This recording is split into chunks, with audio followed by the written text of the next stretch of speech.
జూబ్లీహిల్స్ ఎన్నికల ప్రచారానికి కేసీఆర్ దూరంగా ఉన్నారా? భారత రాష్ట్ర సమితి అధ్యక్షుడు, మాజీ ముఖ్యమంత్రి కె. చంద్రశేఖరరావు జూబ్లీహిల్స్ ఉప ఎన్నిక ప్రచారానికి దూరంగా ఉన్నారు. పార్టీకి ప్రతిష్టాత్మకంగా మారిన జూబ్లీహిల్స్ ఉప ఎన్నికకు పార్టీ ముఖ్య నాయకులందరూ తిష్టవేసి ప్రచారం నిర్వహిస్తున్నారు.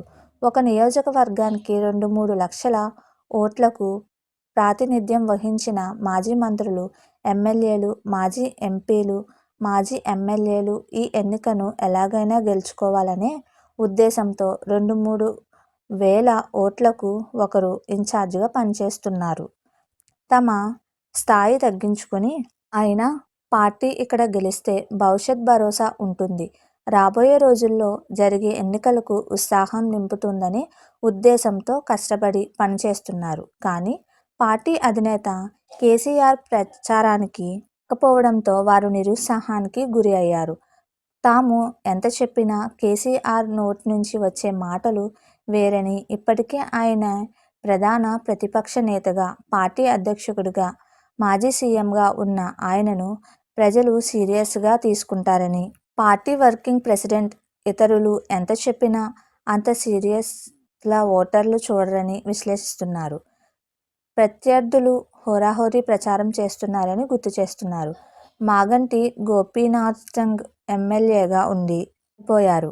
అసెంబ్లీ ప్రారంభం రోజున సిట్టింగ్ సభ్యుడిగా సంతాపం తీర్మానం అనంతరం సభను వాయిదా వేస్తారు. మరే ఇతర ఎజెండాను చేపట్టరు. కాగా గత అసెంబ్లీ సమావేశాల్లో తమ పార్టీకి చెందిన మాగంటికి సంతాపం ఉంటుందని తెలిసి కూడా కేసీఆర్ ఆ సమావేశాలకు హాజరు కాలేదు.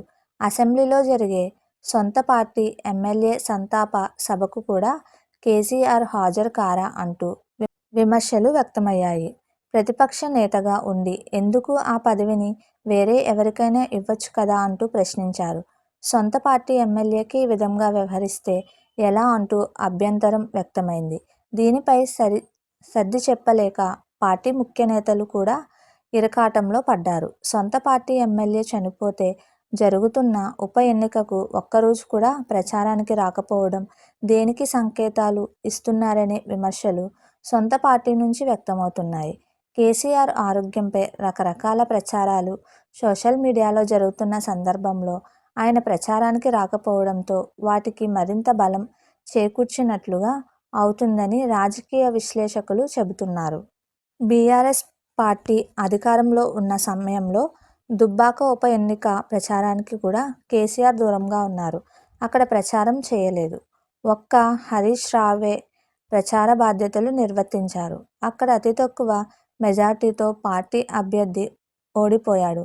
కేసీఆర్ ప్రచారానికి వచ్చి ఉంటే బీఆర్పీ సులువుగా గెలిచేదని గుర్తు చేస్తున్నారు. ఆనాడు అతి విశ్వాసంతోనే ప్రచారానికి రాలేదని ఓ ప్రచారం జరిగింది. ప్రత్యర్థులు మాత్రం రఘునందన్ రావును గెలిపించడానికి కేసీఆర్ ప్రచారానికి రాలేదంటూ తీవ్ర స్థాయిలో వ్యతిరేకంగా ప్రచారం చేశారు.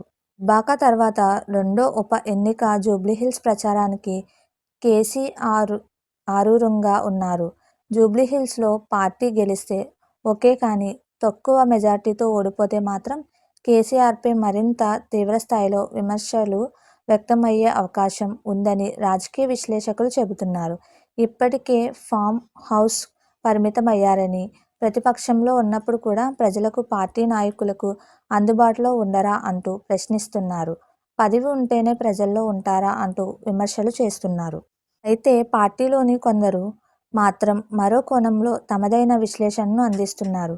ఇక్కడ మొత్తం బాధ్యతలను పార్టీ వర్కింగ్ ప్రెసిడెంట్ కేటీఆర్ చూస్తున్నారని, గెలిస్తే ఆయన నాయకత్వానికి ప్రజల ఆమోదం వచ్చిందని చెప్పుకోవచ్చని, భవిష్యత్తులో అంతంతైనా నడిపించవచ్చని, కేసీఆర్ రాకపోయినా కేటీఆర్ అంతా చూస్తారని, ఆయనే ఇక భవిష్యత్ నాయకుడని ప్రజలు కూడా ఆమోదముద్ర వేశారని చెప్పుకోవచ్చును అంచనాలో ఉన్నారు. కేసీఆర్ రాకపోవడంతో ఓడిపోయిందని, ఆయన నాయకత్వం ఉంటేనే పార్టీకి భవిష్యత్ అని చెప్పుకోవచ్చని విశ్లేషిస్తున్నారు. అయితే కేసీఆర్ ప్రచారానికి వచ్చి కూడా ఓడిపోతే ఆయనకు మచ్చపడుతుందని, కేసీఆర్ వచ్చిన ప్రజలు స్పందించలేదు, ఆయన నాయకత్వానికి కాలం చెల్లిందనే అపవాదు పార్టీ భవిష్యత్పై పడుతుందని విశ్లేషిస్తున్నారు. మీకు మా వీడియోస్ కనుక నచ్చినట్లయితే ఇలాంటి మరెన్నో విషయాలు తెలుసుకోవాలనుకుంటే డూ సబ్స్క్రైబ్ టు సమాజం ముచ్చట్లు.